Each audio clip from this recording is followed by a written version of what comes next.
ప్రభువు నామమునకు మహిమ కలుగును గాక. అందరూ ఒకసారి రెండు చేతుల పైగా దేవునికి స్తోత్రం చెప్దాం. హల్లెలూయా. ప్రభు యొక్క మహాకృప చేత ఈ రాత్రి మనందరూ కూడా ఈ శిలువ ధ్యాన కూడికలో 8వ రోజు దేవుని సముఖములో చేరి ప్రభువుని ఆరాధించే భాగ్యం ప్రభు వారు మనకిచ్చారు. అందుని బట్టి నేను దేవుని స్తుతిస్తున్నాను. ఈ శిలువ ధ్యాన కూడికలకు విచ్చేసిన దేవుని పిల్లలని మీ అందరికీ ప్రభు పేరిట నా వందనాలు తెలియజేస్తున్నాను. అలాగే ఈ యొక్క ఆరాధన దేవుని వాక్యాన్ని టీవీల ద్వారా సాంఘిక మాధ్యమాల ద్వారా వింటున్న దేవుని పిల్లలని మీ అందరికీ కూడా ప్రభు పేరిట నా వందనాలు తెలియజేస్తూ ఈ రాత్రి శిలువ ధ్యాన కూడికి విచ్చేసిన మీ అందరిని బట్టి ప్రభువుని స్తుతిస్తున్నాను. ప్రభు సన్నిధికి వచ్చిన వారిని దేవుడు త్రోసివేసేవాడు కాదు. ఆయన ప్రేమించిన వారిని, ఆయన నామాన్ని ఘనపరిచే వారిని దేవుడు హెచ్చిస్తాడు, వారిని ఆశీర్వదిస్తాడు, వారిని దీవిస్తాడు, వారిని ఉన్నతమైన వారిగా తీర్చిదిద్దుతాడు. ఆమేన్. కనుక ప్రభు మనకు అనుగ్రహించిన కృపలన్నిటిని బట్టి ప్రభువుని స్తుతిస్తూ ఆయన సన్నిధి ప్రేమించి వచ్చిన మనందరం ఆయన కృపకు పాత్రులము కాబోతున్నామని ఎరిగి కృపను అనుగ్రహించే దేవునికి కృతజ్ఞతలతో దేవుని సన్నిధిలో ఆయన సముఖములో మనం చేరి ప్రభువుని ఆరాధిద్దాం, యేసయ్య నామాన్ని మహింపరుదాం. కొద్దిసేపు దేవుని వాక్యాన్ని ధ్యానం చేద్దాం. మనం ప్రతిరోజు కూడా దేవుని యొక్క ప్రేమను, దేవుని యొక్క త్యాగాన్ని, ప్రభు మన పట్ల చూపిన కృపను, ఆయన ఎడతగని వాత్సల్యతను మనం ప్రతిరోజు ధ్యానం చేస్తూనే ఉన్నాం. ఆ ధ్యానం చేస్తున్న ప్రక్రియలో ఆ ప్రేమ మనకి మరింతగా అర్థం కావాలి. ఆ ప్రేమ లోతుల్లోనికి మనం వెళ్ళాలి. ఆ ప్రేమ చేత తడపబడాలి. ఆ ప్రేమలో మనము వర్ధిల్లాలి. అది ప్రభు మన పట్ల ఆయనకున్న ఆకాంక్ష. మనం కేవలం ఏదో ఆచార సంబంధంగా వస్తే దానివల్ల ఏ ప్రయోజనం ఉండదు. ఈ కూడికలు మీ ఆధ్యాత్మిక జీవితానికి ప్రయోజనం కలిగించేదిగా ఉండాలంటే, మిమ్మల్ని ఆత్మీయంగా తృప్తిపరిచేదిగా ఉండాలంటే, క్రీస్తు ప్రేమను కనుగొని క్రీస్తు ప్రేమను ఎరిగిన మనము ఆ ప్రేమలో జీవిస్తూ ఆయన మహిమపరిచేవారిగా ఉంటే మన రాకకు ఒక అర్థం ఉంటుంది. ఈ కూడికకు దేవుని ఉద్దేశాలు నెరవేర్చబడతాయి. ఆమేన్. దేవుని వాక్యాన్ని చూద్దాం. 1 కొరింథీయులకు రాసిన పత్రిక. నేటి వాక్య ధ్యాన నిమిత్తం అపోస్తలుడైన పౌలు భక్తుడు కొరింథీ సంఘానికి రాసిన 1 పత్రిక 18వ వచనాన్ని మనం చదువుకుందాం. సిలువను గురించిన వార్త నశించుచున్న వారికి వెర్రితనము కానీ రక్షించబడుచున్న మనకు దేవుని శక్తి. ఈ చదవబడిన వాక్య భాగాన్ని చాలాసార్లు మనం చదివాం, చాలాసార్లు మనం ధ్యానం చేశాం. మీలో ఎంతమంది జ్ఞాపకం ఉందో లేదో నాకు తెలియదు, కానీ గత సంవత్సరం సిలువ ధ్యాన కూడికలకు వచ్చిన వాళ్ళు మీ చేయి పైకెత్తండి. వచ్చారు కదా. అందులో ఇంచుమించు సిలువ శక్తిని గురించి 10 సందేశాలు చెప్పాను. The power of cross. క్రీస్తు యొక్క సిలువ యొక్క శక్తి ఏంటో 10 వరుస సందేశాలు మీకు అందులో పొందుపరచడం జరిగింది. ఒకవేళ అది మిస్ అయి ఉంటే యూట్యూబ్లో ఉన్నాయి, వాటిని వీక్షించండి. ఈరోజు ఈ చదవబడిన వాక్య భాగం ద్వారా మనం తెలుసుకోవాల్సిన విషయం ఏంటంటే, సిలువ ఖచ్చితంగా మనకు శక్తినిస్తుంది. అందులో ఏమాత్రం సందేహం లేదు. సిలువ శక్తి అనేది మాత్రం మర్చిపోక్కర్లేదు. అది సిలువ శక్తి. సిలువ అనగానే మనకు గుర్తొచ్చేది ఏంటి? మనుషులకు గుర్తొచ్చేది ఏంటంటే శ్రమ. సిలువ అనగానే గుర్తొచ్చేది ఏంటి? శాపం. సిలువ అనగానే గుర్తొచ్చేది ఏంటి? అవమానం.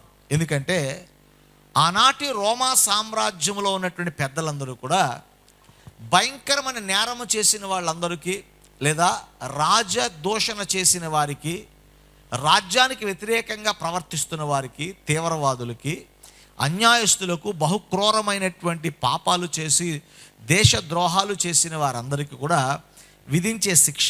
అది సిలువలో వేలాడుతూ వారిని కాకులు గద్దలు పొడుచుకొని తింటూ, ఆ సిలువలోనే భూమికి ఆకాశాన్ని మధ్య ఆకలి అలమటిస్తూ కేకలు వేస్తున్నా పట్టించుకోక, అలాంటి చావు పగవాడికి కూడా రాకూడదు అనేటటువంటి భయంకరమైన శిక్ష సిలువ శ్రమ.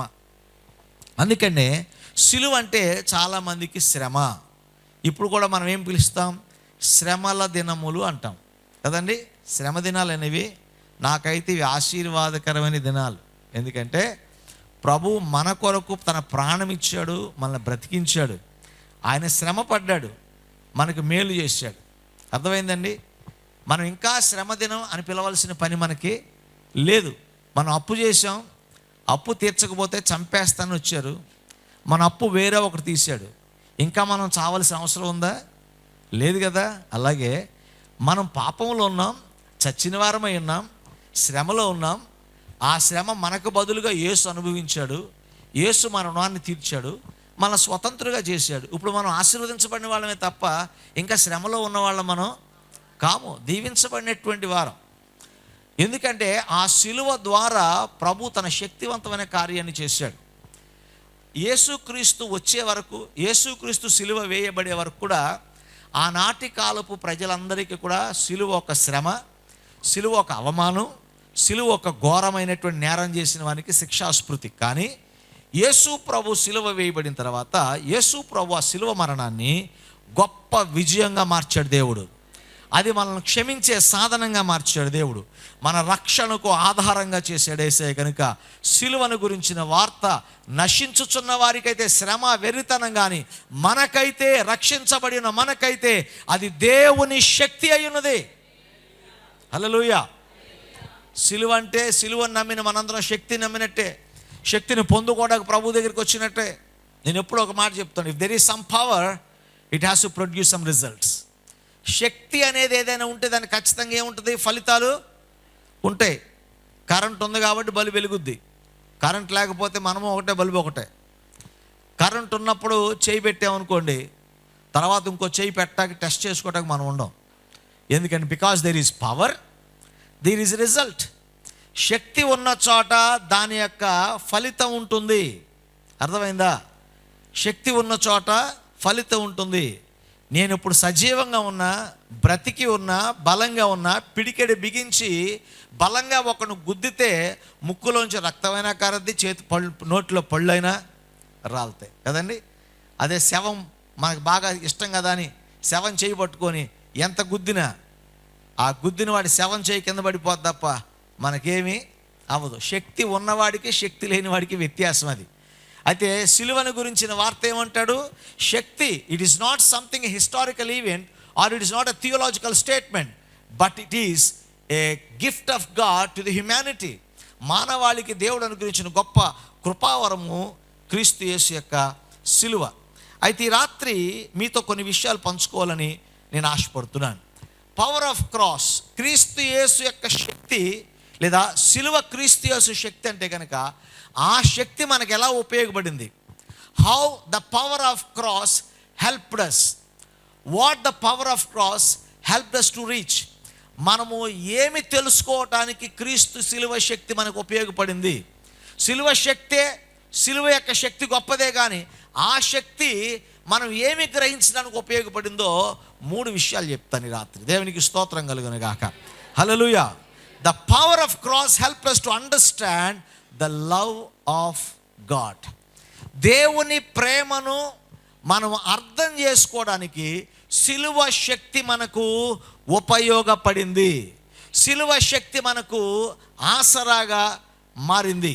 సాధారణంగా లోకంలో మనం చూస్తే ప్రేమ అంటే ఏంటండి? ప్రేమ అంటే ఏంటి? భావోద్రేకము. ఏంటండి ప్రేమ అంటే? It's an emotional thing. ప్రేమ అంటే ఏంటి? ఆకర్షణ. మనకు ఆకర్షణంగా కనబడింది ప్రేమిస్తాం, అవునండి. పావురం కనపడింది అనుకోండి, ఆహా పావురం పావురం పావురం అంటాం. బురదలో దొరికే పంది కనపడింది అనుకోండి, ఆహా పంది పంది అంటాడా? అంటారు కదా. మనకి అట్రాక్షన్గా ఉంటే ఆటోమేటిక్గా ప్రేమ పుట్టేస్తుంది. అర్థమైంది?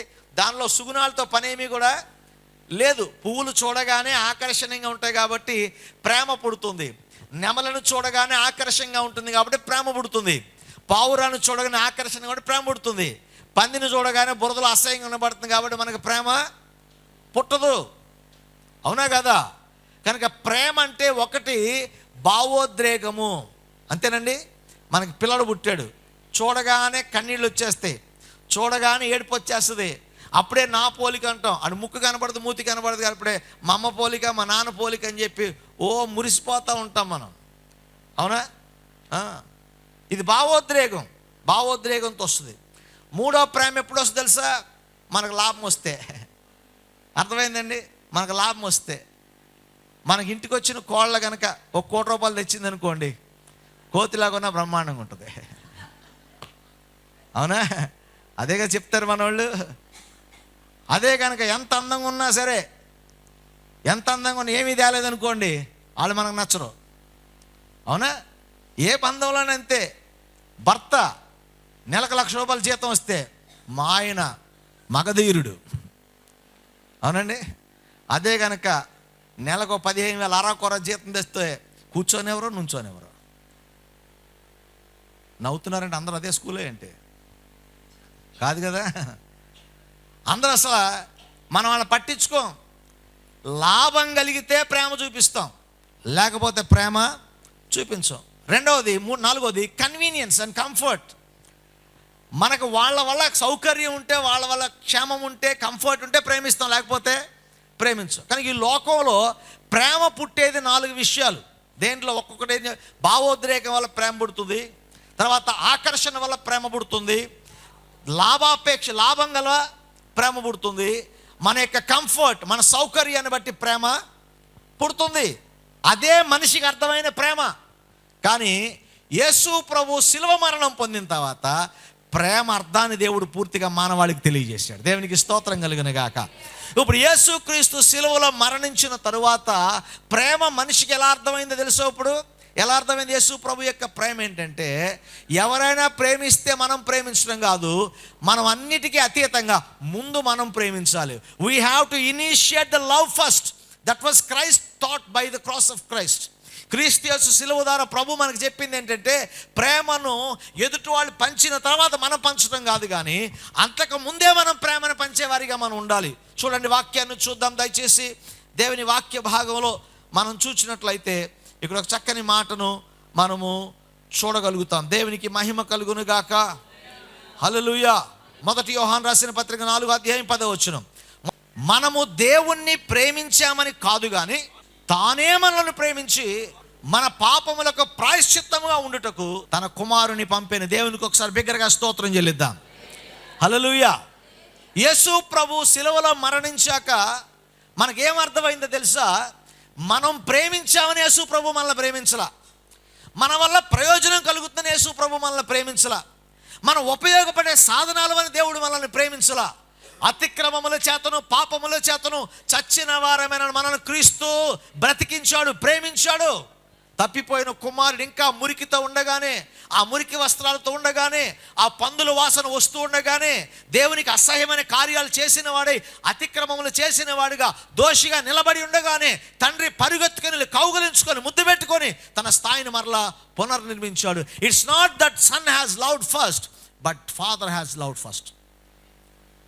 ప్రియ దేవుని బిడ్డలారా, ప్రేమ అంటే మనకి ఏదన్నా ఎవరన్నా ప్రేమ చూపిస్తే ప్రేమ చూపించడం కాదన్న, ముందుగా ప్రేమను చూపించాడు. మనకు ఏదన్నా ఉపయోగపడే పిల్లలు ఉంటే, నెలకు 2 లక్షలు సంపాదించే పిల్లలు ఉంటే వాళ్ళని ప్రేమించడం పెద్ద గొప్ప ఏం కాదు. మనకేదైనా మేలుకరమైనటువంటి వారుగా మన భర్త భార్య ఉంటే వాళ్ళని ప్రేమించడం గొప్ప కాదు. మనం అన్నిటికీ అతీతంగా ముందుగా మన ప్రేమను వెల్లడి చేసేవారిగా మనం ఉండాలి. How God has explain his love to humanity అంటే, ముందుగా మనల్ని ప్రేమించాడు. అంటే మన స్థితి దేవునికి అంగీకార యోగ్యమైనదిగా లేనప్పుడే దేవుడు మనల్ని ప్రేమించాడు. వాళ్ళు ఇంకా మారు మనసు పొందలేదండి. మారు మనసు పొంద నువ్వు ప్రేమించేదేంటి? వాళ్ళు ఇంకా భక్తిహీనులండి.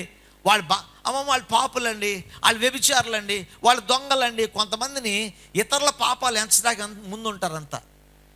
ఇతరుల తప్పులు మాత్రం భూతద్దంలా కనబడతాయి. వాళ్ళు ఇలాంటి వాళ్ళండి, వాళ్ళు ఇలా ఉన్నారండి, ఇలా మాట్లాడతారండి, వాళ్ళు బ్రతుకులు ఇవ్వండి, అందుకే నాకు అలాంటి ఇష్టం ఉండదండి. మరి ప్రభు నిన్ను కూడా అలాగే అనాలి కదా, నన్ను కూడా అలాగే అనాలి కదా. వాళ్ళు ఇలా లేకోళ్ళండి, వాళ్ళు కరువోళ్ళండి, వాళ్ళు వ్యభిచారులండి, వారి దొంగలండి, వారు అసహ్యులండి, కనుక నేను వారిని ప్రేమించడం మారాక ప్రేమిస్తాను ప్రభు అనలా. ప్రభు అన్న మాట ఏంటి తెలుసా? నేను మొదట వారిని ప్రేమించాను, వారు ఇంకా నువ్వు పాపులై ఉండగా, అతిక్రమముల చేతను పాపముల చేతను చచ్చిన వారమై ఉండగా. చచ్చిన వాళ్ళ ఉపయోగం ఏంటి? వాళ్ళ ఉపయోగం లేదు, ప్రమాదం లేదు. ఉందా? ఉపయోగం ఉన్న ప్రమాదం ఉన్న మనలాంటి వాళ్ళ వల్లే ఉంటుంది. కాదు ఉపయోగపడుతున్నామా ప్రమాదంలో పడేస్తామో మనమే తెలుసుకోవాలి. కానీ చచ్చిన వాళ్ళతో ఏం ఉపయోగం ఉండదు. అంటే ప్రభు ఎవరిని ప్రేమించాడంటే ముందు నిరుపయోగంగా ఉన్న మనలను, ఏ విధమైన జీవం లేని మనలను, ఏ విధంగా ఆయన నామానికి మహిమ తేని మనలను యేసు ముందుగా ప్రేమించాడట మనల్ని. Cross has helped us to understand God has loved us first. దేవుడు మొదటగా మనలను ఆయన ప్రేమించాడు.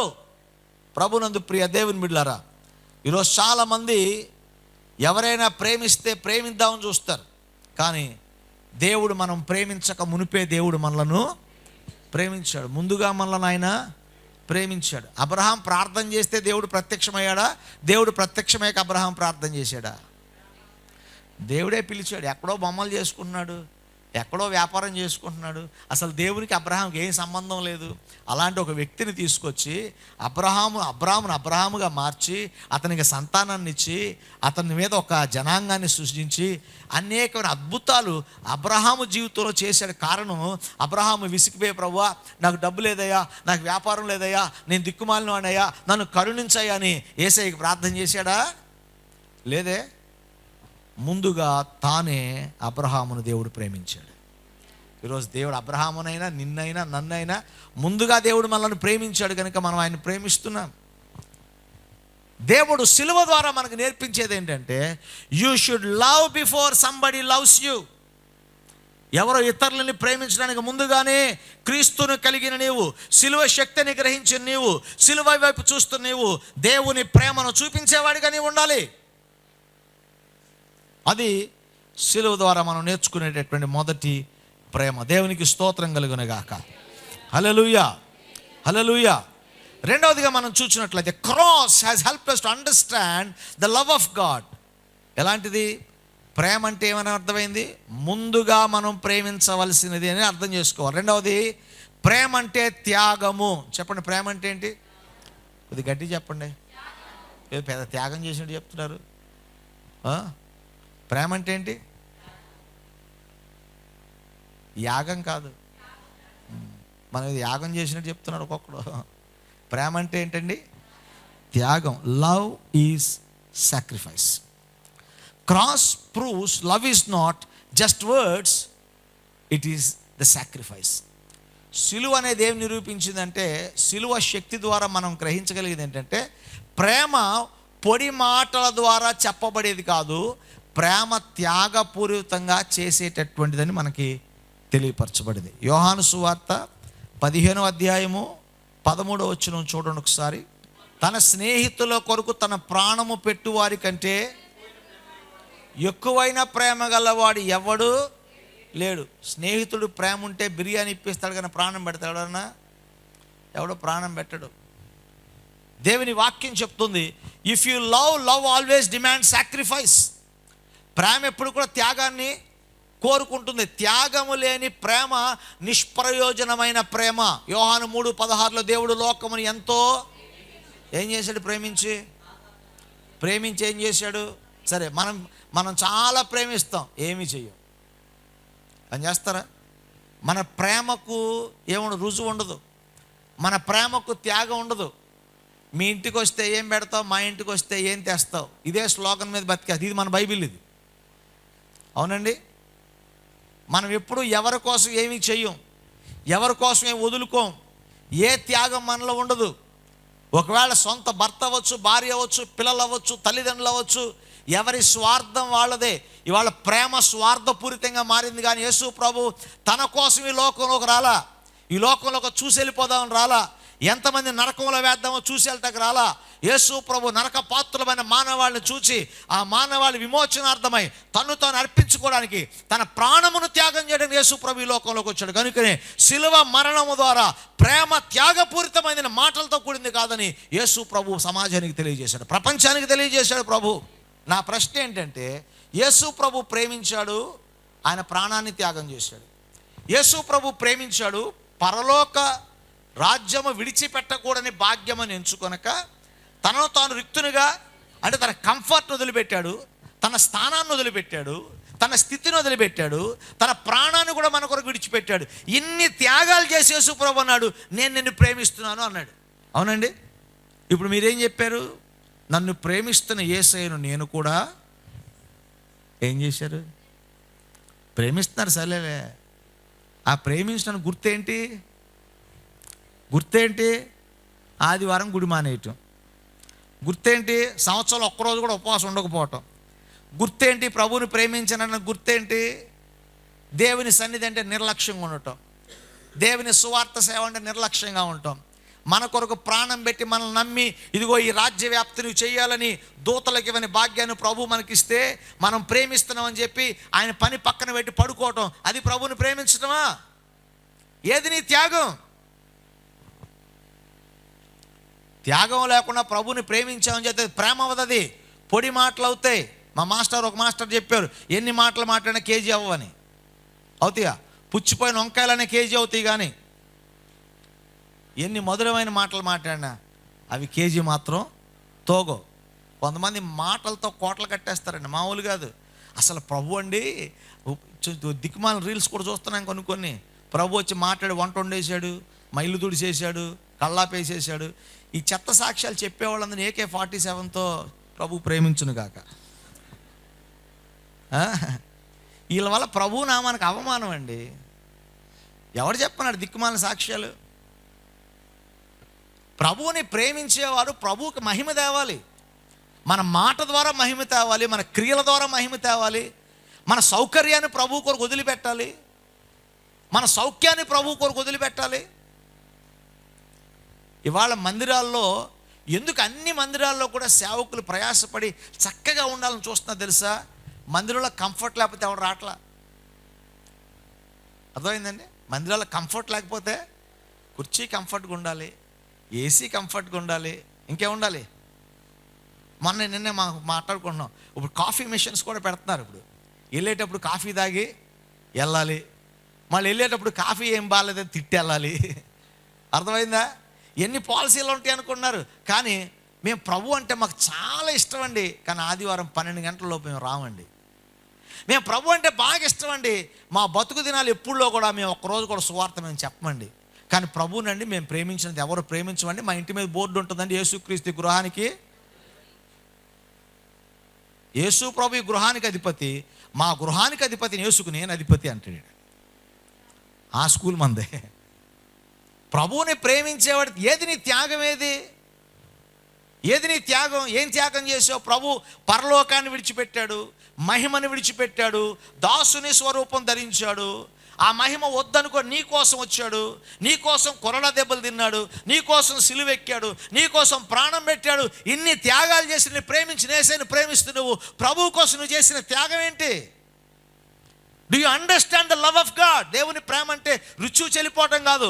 దేవుని ప్రేమను రుచి చూచిన వాడు ఆ ప్రేమకు తగినట్లుగా జీవిస్తాడు. త్యాగపూరితమైన ప్రవర్తన గలవాడుగా బ్రతగలవాడు. త్యాగం లేకపోతే ఏంటండి ప్రేమ? ప్రేమకు లవ్ డిమాండ్ సాక్రిఫైస్. ప్రేమ స్వార్థాన్ని కోరుకోదు. కొరింథీ పత్రిక 13వ అధ్యాయం అంటాడు, ప్రేమ ఏంటంట? ప్రేమ స్వార్థంగా ఉండదు, ప్రేమ నిస్వార్థమైనది, ప్రేమ ఉప్పొంగదు, ప్రేమ డంబంగా ప్రవర్తించదు, అమర్యాదగా ప్రవర్తించదు. అంటే ఇవన్నీ మనలో ఉన్నాయా లేవా అంటే అది పెద్ద ప్రశ్నే. దేవుని ప్రేమ మనకి త్యాగాన్ని సూచిస్తుంది. యెషయా గ్రంథం 53వ అధ్యాయం 5వ వచనంలో ఉంది, ఆయన పొందిన దెబ్బల చేత మనకు, మన దీని మీద ఈ వచనంలో మనకు బాగా ఇష్టమైన మాట ఏంటి? మనకు స్వస్థత. కానీ ఎలా కలిగింది? నీవు స్వస్థత పొందినట్లుగా ఆయన శరీరమును దున్నబడిన నేలగా చేసుకోవడానికి ఆయన శరీరం అప్పగించుకొని త్యాగం చేశాడు కనుక ఆ త్యాగపూరితమైన ప్రేమ ద్వారా గాయపడిన ఆయన శరీరము నుంచి కారిన రక్తము ద్వారా మనకు స్వస్థత కలుగుతుంది. నీ స్వస్థత కేవలం మాట కాదండి, ఆయన శరీరం దున్నబడిన నేలగా మార్చబడింది, ఆయన రక్తము చివరి బొట్టు వరకు కార్చబడింది. అందుకనే ఆ రక్తము ద్వారా నీకు ఆయన పొందిన దెబ్బల చేత మనకు స్వస్థత కలుగుతుంది. నీకు స్వస్థత ఇవ్వడానికి యేసు ప్రభు తన శరీరాన్ని త్యాగం చేశాడు, తన శరీరాన్ని నలగొట్టుకున్నాడు, తన వీపు నాగల చేత దున్నబడినట్లుగా చేయబడింది. ప్రభునందు ప్రియ దేవుని బిడ్డలారా, దేవుని వాక్యాన్ని మనం చూస్తున్నాం. చాలామంది భక్తికి ప్రేమ అనే పదం తప్ప త్యాగం లేదు. మీరు లూకాసు వార్త 10వ అధ్యాయంలో మంచి సమరయుని గురించిన ఉపమానం యేసు ప్రభు వారు చెప్పారు, గుర్తుందా మీకు అది? అందులో ఆ మంచి సమరయుని గురించి కథ చాలాసార్లు వింటాం, కానీ అతను చేసిన త్యాగం ఎవరో తెలుసా మీకు?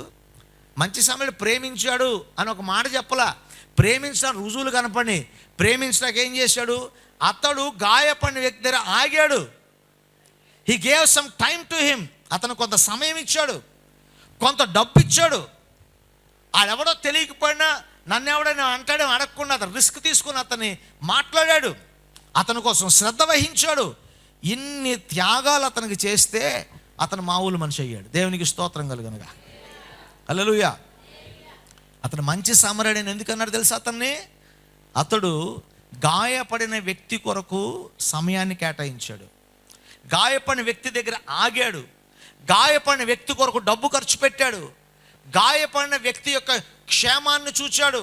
గాయపడిన వ్యక్తి వల్ల ఒకవేళ నేను చేసిన పని వల్ల ఎవరైనా నిందిస్తారో అవమానిస్తారో భయపడకుండా అతనికి సహాయం చేయడానికి అన్నిటికీ అతీతంగా ముందుకొచ్చాడు. ఇన్ని త్యాగాలు చేస్తే వాడు బతికాడు. అంతకుముందు 12,000 మంది యాజకులు ఉన్నారు యెరికో పట్టణంలో. వాళ్ళు పైకి ఎక్కుతున్నారు, కిందకి దిగుతారు, ధర్మశాస్త్రం చదువుతున్నారు, వచ్చేస్తున్నారు. ధర్మశాస్త్రం ఏం రాయబడింది? నిన్ను వలె నీ పొరుగువాన్ని అని చదువుతున్నారు, కానీ క్రియ ఉందా వాళ్ళకి? చదివిన ఒక్కడికి క్రియ లేదు, కానీ ఒక్కనికే క్రియ ఉంది. ఆ ఒక్కడే మన ప్రభు అయిన యేసుక్రీస్తు. గాయముల పాపం అనే గాయము చేత కొట్టబడి మనం చీల్చబడి అక్కడ స్పృహ లేకుండా పడి ఉండగా మంచి సమరయుని యేసయ్య నా కొరకు ఆగాడు, పరలోకం నుంచి దిగి వచ్చాడు, నా కొరకు రక్తాన్ని కార్చాడు, నా కొరకు వెల చెల్లించాడు, నన్ను సంఘములో చేర్చాడు, ఆయన రాకడ కొరకు సిద్ధపరిచాడు. ఇన్ని త్యాగాలు చేస్తే క్రీస్తు సంఘము ఆయన రాకడ కొరకు వధువు సంఘంగా సిద్ధపరచబడుతుంది. ఏదండి మన త్యాగం ప్రభు సంఘానికి? ప్రభు పరిచర్యకు మనం చేసే త్యాగం ఏంటి? ఒక అరగంట సమయం ఎక్కువ ఇవ్వలేం, ఒక పాట నేర్చుకోలేం ప్రభు కొరకు, ఓ సాక్ష్యం చెప్పలేం ప్రభు కొరకు, దేవుని కొరకు నీ సౌకర్యాన్ని వదిలిపెట్టలేం, ఏమీ చేయలేకుండా యేసంటే ఎంత ప్రేమ అంటే ప్రభు అంటాడు, ఏ ప్రేమ లేదు నాయన, నీకు స్వార్థమే ఉంది. ఎందుకు వస్తున్నావు ప్రార్థనకంటే? నేను స్వస్థపరచబడాలి. ఎందుకు వస్తున్నావు ప్రార్థనకి? దీవించబడాలి. ఎందుకు వస్తున్నావు ప్రార్థనకి? మా పిల్లలకి పెళ్ళి అవ్వాలి. ఎందుకు వస్తున్నావు ప్రార్థనకి? మా పిల్లలకి పిల్లలు పుట్టాలి. ఎందుకు వస్తున్నావు ప్రార్థనకి? ఇల్లు కట్టుకోవాలి, వ్యాపారం బాగుండాలి. నీ అవసరాల కొరకే, నీ అవసరాల కొరకే, నీ అవసరాల కొరకే. కానీ నీవు కలిగిన దాంట్లోంచి నీవు దేవుని కొరకు వదిలిపెట్టిన త్యాగం ఏంటి? What is the sacrifice you did for Christ? త్యాగపూరితమైన ప్రేమ సిలువ మనకు బోధిస్తుంది. దేవునికి స్తోత్రం కలుగును గాక. హల్లెలూయా, హల్లెలూయా.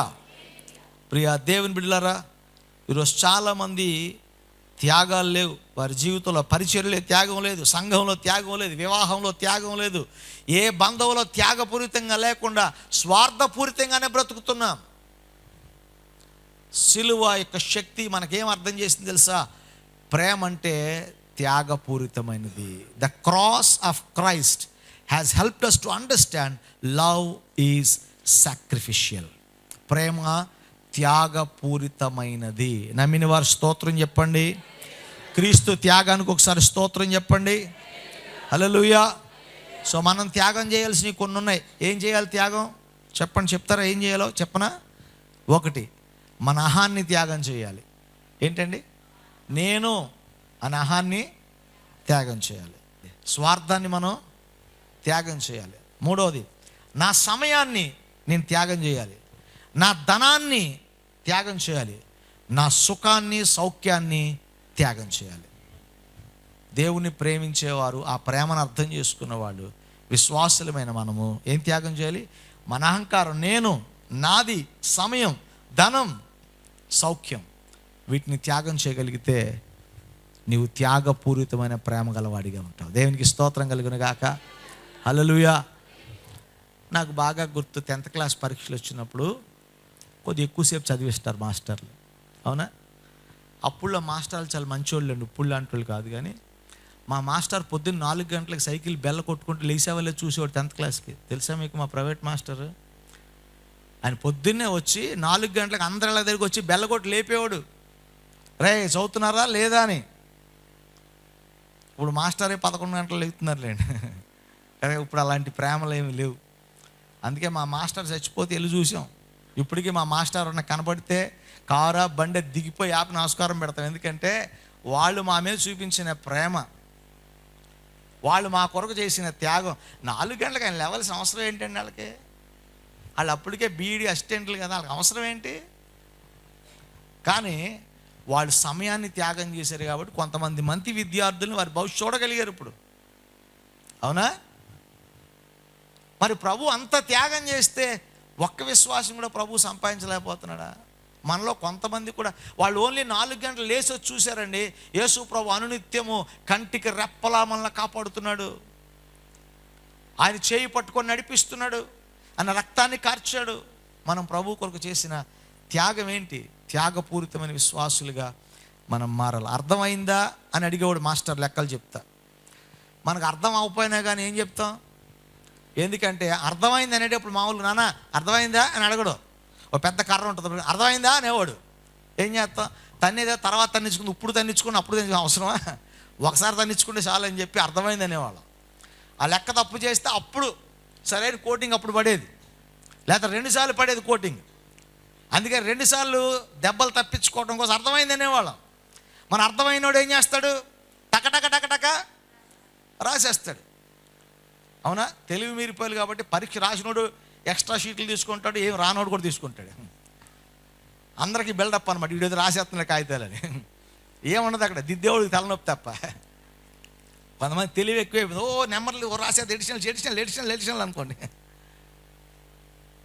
అది చిన్నప్పుడు అంటే మామూలుగానే అటెంప్ట్ చేస్తే మార్కు పడేదంట.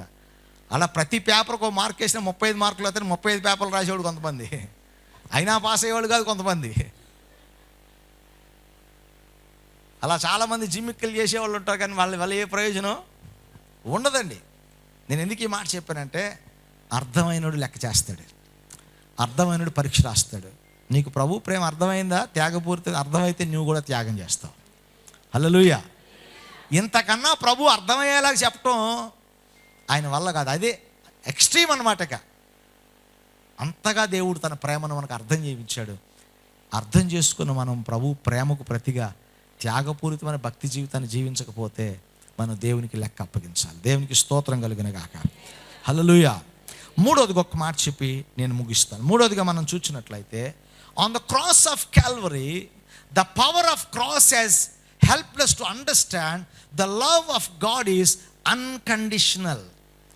షరతులు లేని ప్రేమ, దేవుని ప్రేమని సిలువ శక్తి మనకు అర్థమయ్యేలాగా చేసింది. దేవునికి స్తోత్రం కలుగును గాక.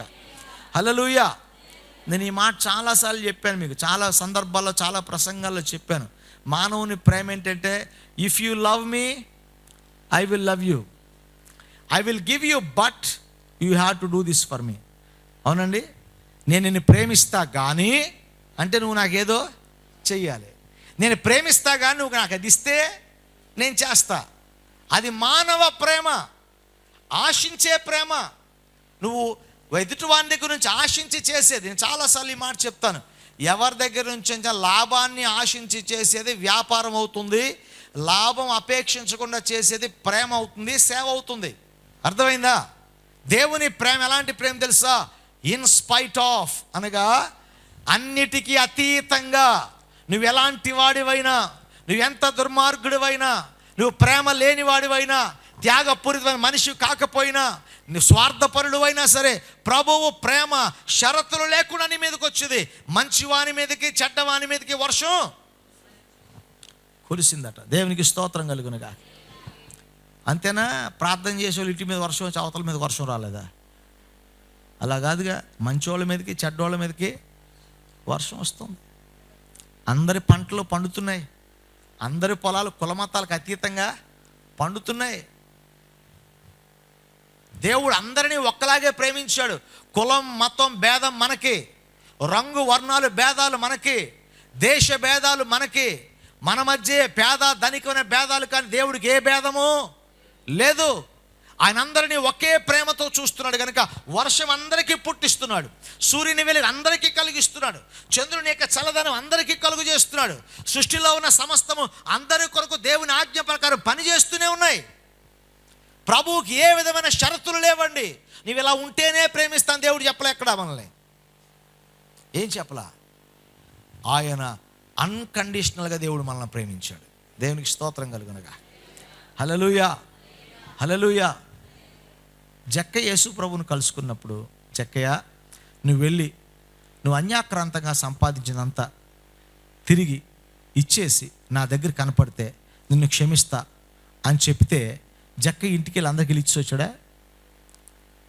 ఏమండి, జక్కయ్యని చూడటానికి ఆశపడి చెట్టు ఎక్కి అక్కడ కూర్చుంటే జక్కయ్య దక్కిందికరా, నేడు నేను నీ ఇంటికి.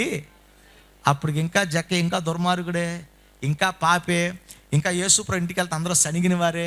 ఇలాంటి దుర్మార్గుడు ఇంటికి వెళ్తున్నాడేంటి? మంచి వాళ్ళు కూడా చెడ్డ వాళ్ళతో వాళ్ళకు కూడా చెడ్డ పేరు వస్తుంది కదా. ఏసే ఎందుకు వాని ఇంటికి వెళ్తున్నారు? అందరూ వ్యసన పడిన వాళ్ళే, అందరూ చిరాకు పడిన వాళ్ళే. కానీ అందరి చేత అసహించుకోబడే గొంగళ్ళు పురుగు లాంటి జీవితం కలిగిన జక్కయ్యను దేవుడు ప్రేమించి, షరతులు లేకుండా ప్రేమించి ఆయన ఇంటికి వెళ్ళన్నాడు. ఈయన కూడా అబ్రహాము కుమారుడే. ప్రేమ చేత రక్షణ అనుగ్రహించినటువంటి ఆ వ్యక్తి మారు మనసు పొంది, పశ్చాత్తాపం పొంది అతడి జీవితంలో చేసిన పాపమును కడుక్కోగలిగాడు. ఈరోజు ప్రభు మనల్ని షరతులు లేకుండా ప్రేమించాడండి. సిలువ మనకేం అర్థమయ్యేలా చేసింది తెలుసా? ప్రభు ప్రేమకు షరతులు ఉన్నాయండి. ప్రభు ప్రేమకైనా షరతులు ఉన్నాయా? ఏం షరతు పెట్టాడు ప్రభు నీకు రక్షణ ఇవ్వటానికి? ఏం షరతు పెట్టాడండి? చెప్పాడు, కేజీ బంగారం తెమ్మన్నాడా? ఓ 2 కేజీలు వెండి తెమ్మన్నాడా? కొబ్బరికాయలు తెమ్మన్నాడా? ఆస్తులు ఇమ్మన్నాడా? ఏం కాదండి. ప్రభు ఉచితంగా దేవుడు తన ప్రేమను, రక్షణ మనకు అనుగ్రహించాడు. Hallelujah. Salvation, the gift. Salvation అనేది గిఫ్ట్ అన్నాడు. అంటే గిఫ్ట్ అనేది డబ్బులకి ఇచ్చేది గిఫ్ట్ ఎందుకు అవుద్ది? అవుతుందా? అవదండి. గిఫ్ట్ ఆఫ్ సాల్వేషన్ అంటే రక్షణ బహుమానంగా మనకి ఇవ్వబడింది తప్ప మనం కొనుక్కుంటే వచ్చింది కాదు. ఆ గిఫ్ట్ ఎవరికి ఇచ్చాడు దేవుడు? ఎవరికి ఇచ్చాడు? బాగా పెర్ఫామ్ చేసిన వాళ్ళక, మొదటి ప్లేస్ వచ్చిన వాళ్ళక, 100 మార్కులు వచ్చిన వాళ్ళక, పరుగు పందాలు ముందు వచ్చిన వాళ్ళక కాదండి. ముందు వచ్చినోడు, వెనక వచ్చినోడు ఏమీ లేదండి. తన ప్రేమ అందరికీ పంచాడు. విశ్వసించిన వారందరూ రక్షణ భాగ్యాన్ని పొందుకుంటారు. ఆ బహుమానం ఉచితం. It is unconditional. Love of God is unconditional. దేవుని ప్రేమ అంట ఆయన స్వభావం మీద ఆధారపడం తప్ప మన గుణం మీద ఆధారపడలేరట. అవునండి. God loved us because of what he is, not because what we are. మనం ఏమై ఉన్నామో దాన్ని బట్టి దేవుడు ప్రేమించలేదు, తానేమై ఉన్నాడో దాన్ని బట్టి మనల్ని ప్రేమించాడు. దేవుడు ప్రేమ చూపించడం కాదండి, ఆయనయే ప్రేమ అయి ఉన్నాడు. He is not showing love, he himself is love. యోగ్యత లేని, అర్హత లేని మనలను షరతులు లేకుండా దేవుడు ప్రేమించాడు. పాత నిబంధన గ్రంథంలో నాకు చాలా ఇష్టమైన ఒక సాదృశ్యం ఉంటుంది. దావీదు, మెఫీబోషెతు. మీరు విన్నారు ఎప్పుడన్నా వీళ్ళ కథ? దావీదు, మెఫీబోషెతు. మెఫీబోషెతు సౌలు యొక్క మనవుడు. వాడికి కొన్ని ఎక్స్ట్రా క్వాలిటీ ఏంటంటే అవిటివాడు, కుంటివాడు, రాజ్యం పోగొట్టుకున్నవాడు, అనాథగా మిగిలినవాడు, ఆదుకునేవాడు లేడు. అలాంటి వాడి గురించి దావీదు ఎంక్వైరీ చేసి పిలిస్తే అక్కడ చుట్టూ ఉన్న వాళ్ళని, అయ్యా అవిటివాడయ్యా, ఆ నీకేం చేస్తాడయ్యా, వదిలేయ్యా అంటే నో అని పిలువ అన్నారు. అందరూ అనుకున్నారు దావీదు కూడా సింహాసనం రాగానే రాజ్యకాంక్ష పుట్టింది, వాడిని అవిటోని చంపేస్తాడేమో అని రాజాజ్ఞ కాదని లేక మెఫీబోషెతు తీసుకొచ్చారు. కానీ మెఫీబోషెతుని చంపలా. మెఫీబోషెతు మీద దావీదు ప్రేమ ధ్వజం ఎత్తాడు. తాను తిన్న భోజనపు బల్ల దగ్గర తీసుకొచ్చాడు, తనతో కలిసి భోజనం చేయించాడు, అంతఃపుర నివాసం ఏర్పరిచాడు. అర్హత లేని, యోగ్యత లేని శత్రువుగా పరిగణించబడిన మెఫీబోషెతును ప్రేమించిన దావీదు వలె దావీదు కుమారుడని యేసయ్య పాపపు అవిటితనంతో, పాపపు రోగంతో అనాథలుగా మిగిలిన మనలను ప్రభు తన విశేషమైన ప్రేమతో ప్రేమించి ఆయనతో పాటు ఆయన కుడిపార్శ్వమున కూర్చునే కృప, ఆయన రాజ్యంలో పాలిభాగస్తులు, ఆయన కుమారులుగా చేయబడే కృపను యేసయ్య దావీదు మెఫీబోషెతుకి ఇచ్చినట్లుగా దేవుడు మన అన్కండిషనల్గా దేవుడు మనకిచ్చాడు.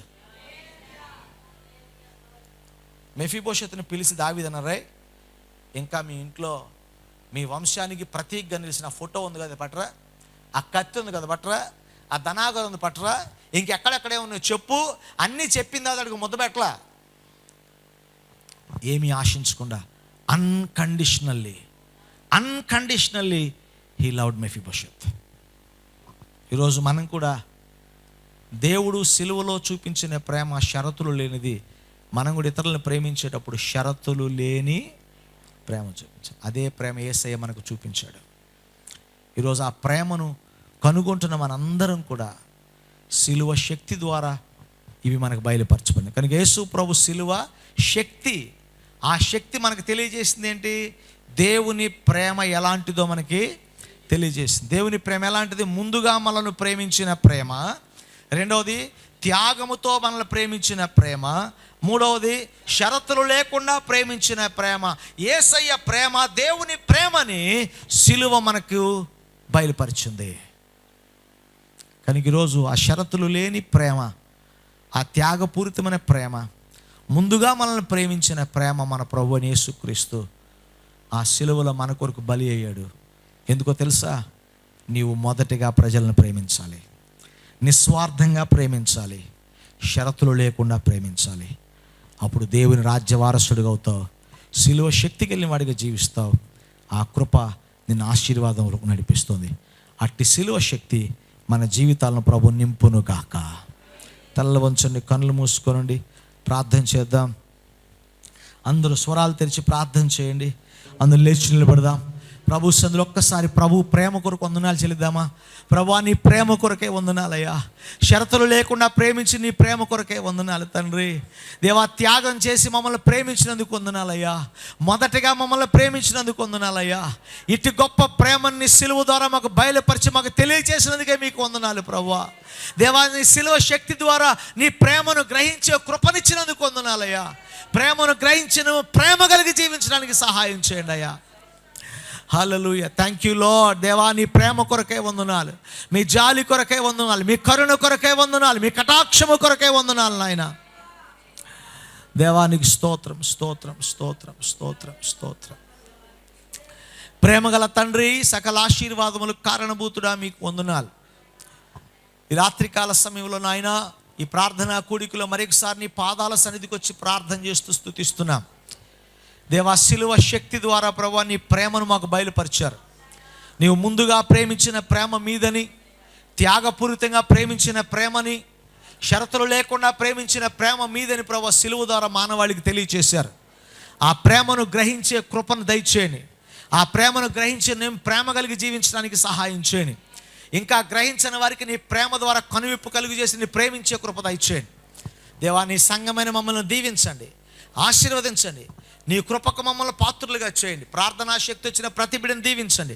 నీ బలమైన కృప, నీ బలమైన ఆశీర్వాదం సంఘంలో ప్రతి బిడ్డకు యేసు నామములో దయచేసి మీరే మహిమను పొంది బలపరిచి ఆశీర్వదించి దీవించమని, నీ కార్యాలు మా జీవితంలో అనుగ్రహించి సహాయం చేసి మమ్మల్ని ఆశీర్వదించమని యేసు నామమును అడిగి వేడుకొని ప్రార్థిస్తున్నాము తండ్రి, ఆమేన్.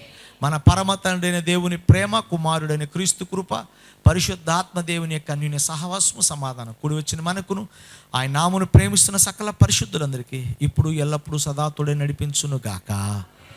ఆమేన్, ఆమేన్, ఆమేన్. అందరికీ వందనాలు. దేవుడు మిమ్మల్ని దీవించును గాక. తిరిగి రేపు సాయంత్రం 7 గంటలకి కలుసుకుందాం.